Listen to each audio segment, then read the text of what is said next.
Hello అండి. అందరికీ కనుమ శుభాకాంక్షలు. ఇంక కనుమ రోజైతే మీరేం స్పెషల్ చేసుకుంటారు? మేమైతే గారెలు వండుకుంటాము. ఏం గారెలా అనుకున్నారు మళ్ళా? మినపప్పుతోటి వండుకునే గారెలు, ఇంకా పొట్టు మినపప్పుతోటే వండాలి మా ఇంట్లో అయితే కంపల్సరీ. ఇంక గుండ్లయితే మా ఇంట్లోకి నో ఎంట్రీ. గుండ్లతోటి మా వారైతే ఏం చేయనివ్వరు. ఇంక పొట్టుపప్పు అయితే నైట్ నానబెట్టుకున్నాను. ఇంక పొద్దున్నే కడుగేస్తున్నాను. 4 సార్లు కడిగేసుకుంటే సరిపోయిద్ది. కాస్త పొట్టున్నా ఏం కాదు. గారెలు టేస్ట్ ఉంటాయి. ఇంకా అలా మా వారైతే పక్క ఊరు వెళ్ళారు మటన్ తీసుకురొస్తానని పొద్దున్నే.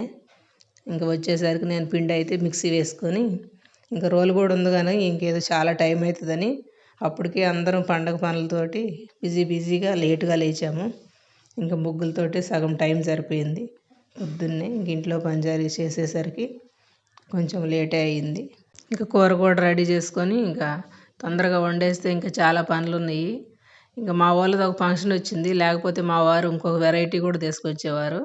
ఇంకా ఫంక్షన్కి వెళ్ళాలి అందరం భోజనానికి మధ్యాహ్నం పూట. ఇంక పొద్దున్నే అయితే ఇంక గారెలు తలా 4 తినేస్తే బ్రేక్ఫాస్ట్ లాగా కూడా అయిపోద్ది. ఇంకా కనుమ రోజు ఇంకలాగా మా పండగ అయితే ఇలా జరిగింది. ఇంక మీరైతే ఏమేమి వండేసుకున్నారో కామెంట్లో చెప్పేసేయండి. ఇంక నేనైతే తొందరగా ఇప్పుడు ఈ పనులన్నీ ముగించుకొని టిఫిన్ కూడా చేసేస్తున్నాను. ఈరోజు గారెలతోటి. వీడియో నచ్చితే సబ్స్క్రైబ్.